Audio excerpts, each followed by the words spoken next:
Atualidades do Direito.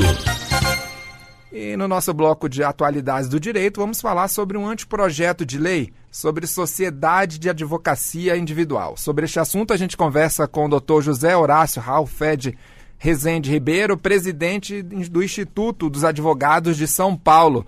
Dr. José Horácio, seja bem-vindo à Rádio Justiça. Muito bom dia. Muito bom dia, Pedro, todos os ouvintes. É um prazer falar com vocês. Prazer é nosso. Conta pra gente sobre esse anteprojeto, que agora tem essa previsão da sociedade de advocacia individual. Bom, em primeiro lugar, é importante fixar uma premissa de que existe no Código Civil uma previsão de que todas as pessoas podem constituir uma sociedade com apenas um sócio. Isso foi uma alteração recente, tem cerca de 3 anos, e isso permite com que você não precise mais de uma outra pessoa para registrar uma pessoa jurídica e abrir o seu negócio. Muito bem. Os advogados são regidos por uma lei especial, que é o Estatuto da Advocacia. Então essa norma do Código Civil não se aplica ao Estatuto da Advocacia. E o nosso Estatuto, que é uma lei, não tem essa previsão de sociedade com apenas um sócio. Então a alteração, esse anteprojeto, ele visa exatamente possibilitar o que é uma coisa muito justa, que também os advogados possam registrar suas sociedades com apenas um sócio. Quais os benefícios decorrentes disso? Hoje nós temos inscritos em todo o país, todo o Brasil, 850 mil advogados e apenas 20 mil sociedades de advogados. O que uma sociedade de advogados permite? Ela permite benefícios tributários, evidentemente, porque tem uma carga tributária menor do que o pagamento de imposto de renda de pessoa física, que hoje é de 27,5%, ao passo que uma sociedade no regime normal paga cerca de até 15%, e agora, com a nova lei do Super Simples, existe uma tabela que você começa pagando 4,5%, ou seja, é um benefício tributário que cai de 27,5% para 4,5%. Mas mais do que isso, ao registrar uma sociedade, o advogado tem condição de ter acesso a outras linhas de financiamento, a outros benefícios, que vai possibilitar uma estruturação melhor e, com isso, uma prestação de serviço melhor em favor do cidadão, em favor da sociedade. Nós tivemos até essa alteração, como o doutor José Horácio nos fala aqui na Rádio Justiça, no Código Civil, foi acrescentado o artigo 980-A, que diz que a empresa individual de responsabilidade limitada será constituída por uma única pessoa titular da totalidade do capital social, devidamente integralizado, que não será inferior a 100 vezes o maior salário mínimo vigente no país.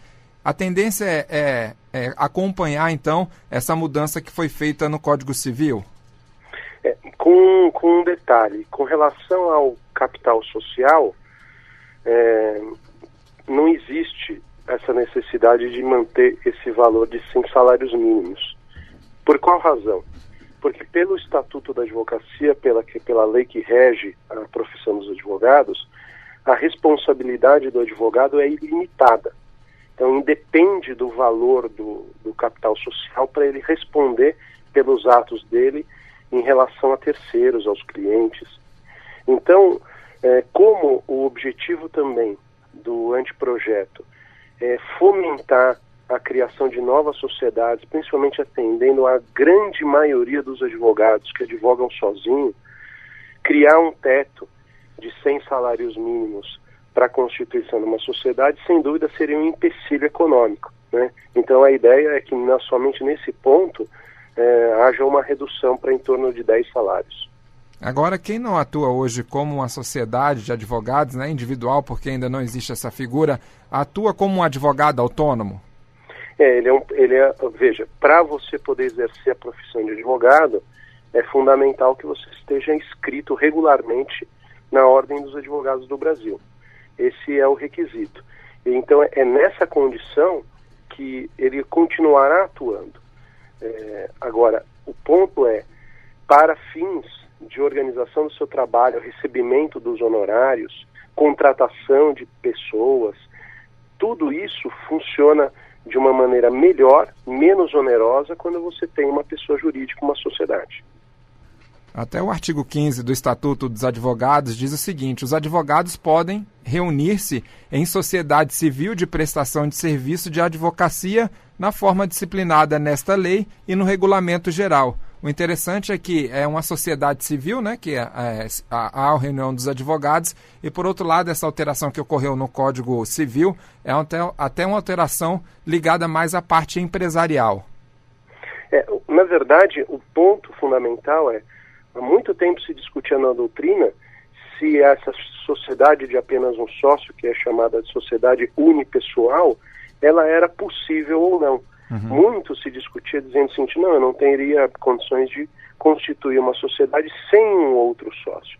Isso evoluiu, evidentemente, para demonstrar que os outros elementos da sociedade, que não só a relação sua com o outro ou os outros sócios existentes, ela é plenamente eficaz e possibilita, inclusive, o próprio desenvolvimento do país. Daí essa alteração, e que hoje é uma realidade enorme no meio empresarial, essa chamada sociedade unipessoal. Mas é bom lembrar, evidentemente, que o exercício da profissão do advogado, a mesma inscrição das sociedades hoje, ela não tem esse caráter empresarial, esse caráter mercantil.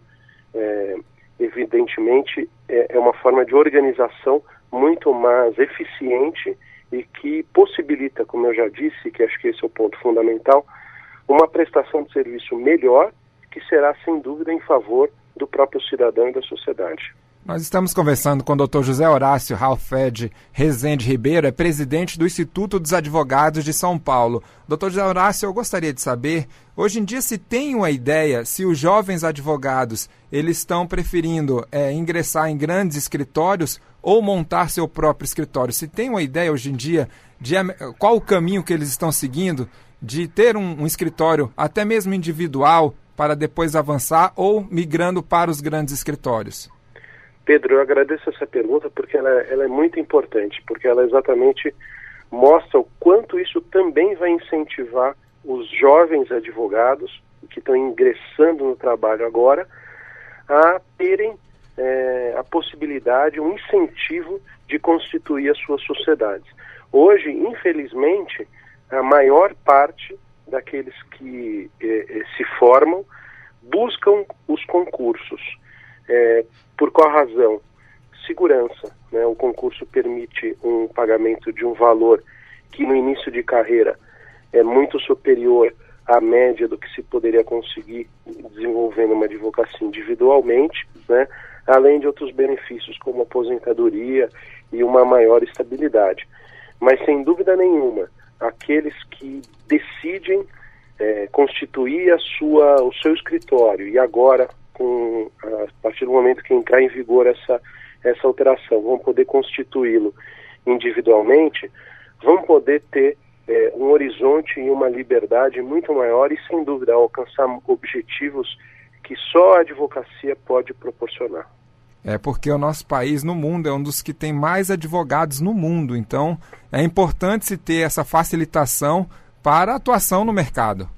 Não há dúvida nenhuma. O Brasil é o segundo país em número de advogados, só perde para os Estados Unidos, e é o maior do mundo, vejam, em número que é um verdadeiro absurdo, em número de faculdades de direito, o Brasil tem mais faculdades do que todo o resto do mundo somado.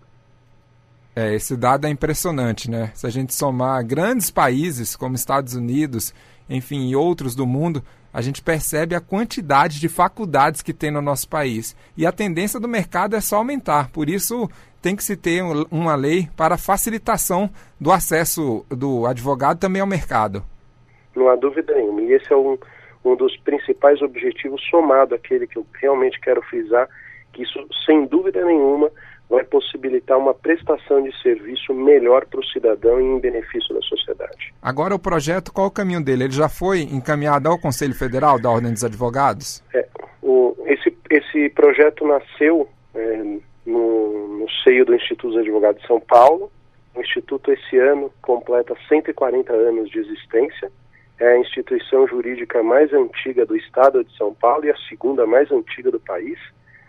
E o Instituto dos Advogados, historicamente, deu origem à própria Ordem dos Advogados do Brasil. Daí essa ligação muito forte que nós temos e que, como Instituto Cultural, nós colaboramos sempre que possível com os trabalhos da Ordem. Por essa razão que o presidente do Conselho Federal da Ordem dos Advogados, o Dr. Marcos Vinícius Furtado Coelho, me deu a honra de presidir uma coordenação de trabalhos específicas sobre essa matéria da Sociedade de Advocacia Individual, e depois de vários estudos e debates internamente, o assunto agora amadurecido foi encaminhado para um relator, que é um sorteio automático.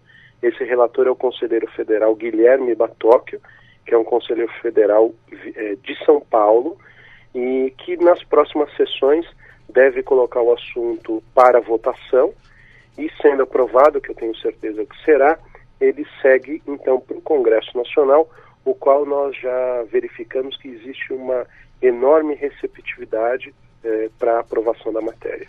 Essa é uma boa ideia, realmente. Pelos argumentos que o senhor trouxe aqui, doutor José Horácio, eu acredito que essa ideia vai para frente. Vai passar, vai ser aprovado pelo Conselho Federal e também pelo nosso Congresso Nacional. Acredito nisso porque tem muita coerência, né, com todo esse sistema. Sem dúvida nenhuma. Isso, e como eu disse, é um benefício de uma prestação de serviço melhor, de acesso a instrumentos melhores, inclusive para capacitação, organização do advogado, e, em última análise, em benefício do cidadão e da sociedade. E nós queremos agradecer o Dr. José Horácio Ralfed Rezende Ribeiro, é presidente do Instituto dos Advogados de São Paulo. Dr. José Horácio, muito obrigado pela participação e as informações trazidas ao público da Rádio Justiça. Eu que agradeço, Pedro. Um abraço a todos os nossos ouvintes. Muito obrigado, bom dia, um bom final de semana. Bom dia.